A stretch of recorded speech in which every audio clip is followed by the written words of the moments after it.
मनुष्य को जहाँ मिल जाए ताहार मूल्य से बुझे नाही, सही जिनिस व्यर्थ हो जाए। जहाँ मिल न थाए ताहार मूल्य मनुष्य बुझीपारे। नमस्कार बंधुगण, आपण मानंकु मोर एही चैनल को स्वागत।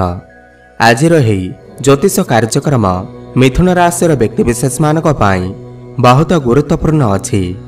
आज आमे जानिबा देवगुरु बृहस्पति राशि परिवर्तन मिथुन राशि व्यक्तिविशेष मानक उपरे केउ प्रकार प्रभाव पकाइब।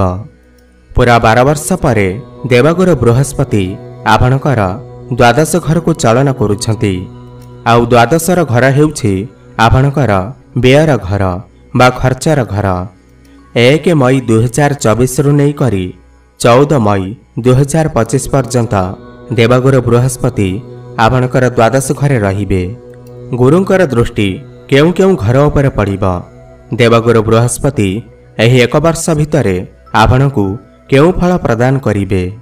ज्योतिष शास्त्र रे देवगुरु बृहस्पति को कारक तत्वर ग्रह माना जाई थाए। भाग्यर कारक ग्रह बृहस्पति अटंती। संतानर कारक ग्रह बृहस्पति अटंती। धनर एवं उच्च शिक्षार कारक ग्रह मध्य बृहस्पति अटंती एवं आध्यात्मिकतार कारक ग्रह मध्य बृहस्पति अटंती। आपणकर मन भितरे ईश्वर प्रति केते भल पाइबा अछि, केते आध्यात्मिकता अछि, ताहा सबु बृहस्पति ठारो जाना जाई थाए। तेबे चलंतु जानिबा बृहस्पतिंकर एही राशि परिवर्तन आपणकु किपरि फल प्रदान करिब। एही आलोचना जन्म राशि चंद्र राशि उपर आधारित। जदि आपण माने भी आपणकर जन्म राशि चंद्र राशि जानि नाहंती ताहेले एही भिडियोटी को नाम राशि अनुसार देखि पारिबे। एवं जदि आपणकर भी मिथुन राशि होई थाए एवं आपण भी ईश्वर को सच्चा हृदय भक्ति करुथांती, विश्वास करुथांती, ताहेले एही भिडियोटी को लाइक करी कमेंट बॉक्स रे जय जगन्नाथ हर हर महादेव अवश्य लिखि दियंतु। बंधुगण, राशि चक्रर 12 गोटी राशि मध्यरु तृतीय राशि हेउछि मिथुन राशि एवं देवगुरु बृहस्पति आपणकर द्वादश घर चलन करुछंती। द्वादश घर हेउछि विदेश यात्रार, हॉस्पिटल एवं अधिक खर्चर बा व्ययर भाव होई थाए। देवगुरु बृहस्पति आपणकर सप्तम एवं दशम घरर स्वामी होई करी आपणकर द्वादश घरे विराजमान हेबे एवं शत्रुंक घरे रहिबे। आपणकु कोनोसी एमएनसी कंपनी रे जॉब मिलिबार संभावना अछि, कारण दशम घरर स्वामी द्वादश घर को आसुछंती। देवगुरु बृहस्पति आपणकर द्वादश घर को आसुछंती माने आपणकर चाकरी रे परिवर्तन सुनिश्चित हेब। आपण जो भी कार्य करुछंती सेथिरे गोटे बड़ा परिवर्तन आसीब एवं आपण कोनोसी भी कार्य को तरबर होई करंतु नाही। जो मिथुन राशि व्यक्तिविशेष विदेश रे रहुछंती बा विदेश रे रही कोनोसी काम कार्य करुछंती बा विदेश यात्रा करने को चाहूँगी, एही जोग आपणक पाई बहुत भल अछि। द्वादश घर हेउछि विदेशर घर एवं द्वादशर स्वामी हेउछंती बृहस्पति। आपण निजर कार्यक्षेत्र को नहीं विदेश यात्रा मध्य करि पारंती। गुरु आपणकर सप्तम घरर स्वामी मध्य अटंती। खर्च मध्य आपणकर बढ़िजिब।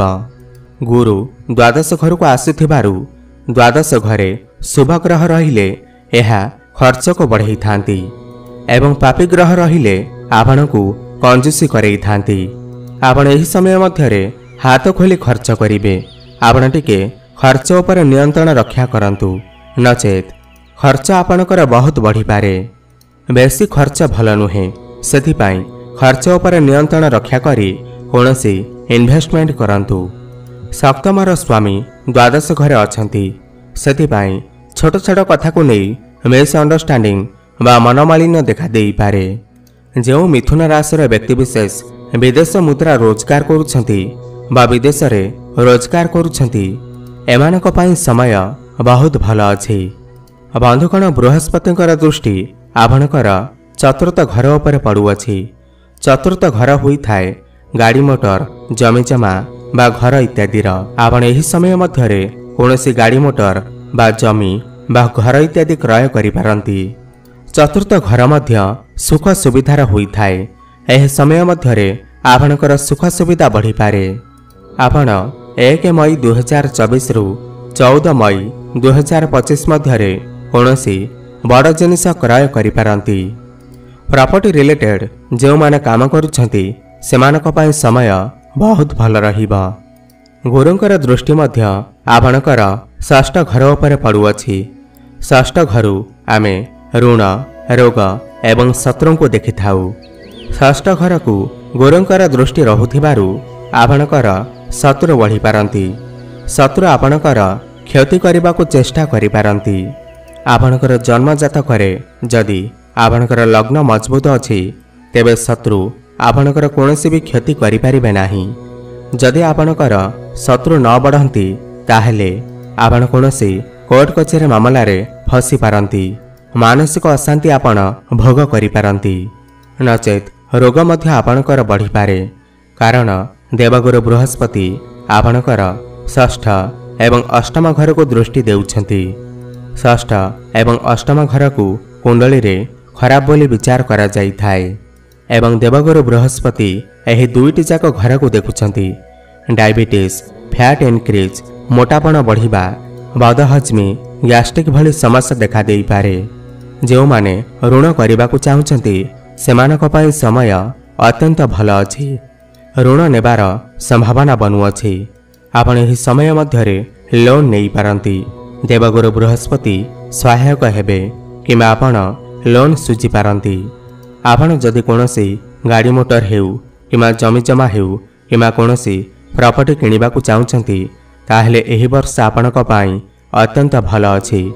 आपण एही समय मध्यरे कोनोसी बड़ जिनिस क्रय करि पारंती। गुरुंकर दृष्टि आपणकर अष्टम घर को मध्य पड़ुअछि। अष्टम घर होइथाए गभीर ज्ञानर घर। आपणकर कोनोसी क्षेत्र रे ज्ञान बढ़ी पारे। कोनोसी क्षेत्र रे आपणकर शिक्षा बा अध्ययन करिबा पई इच्छा हेबा। जो माने रिसर्च करूचंती सेमानक पई समय बहुत भल अछि। जो माने वैज्ञानिक अछंती सेमानकर जीवन रे बहुत बड़ा परिवर्तन आसीबा। अष्टम घर आकस्मिकर घर होइथाए। आपणकु आकस्मिक धन प्राप्ति होई पारे।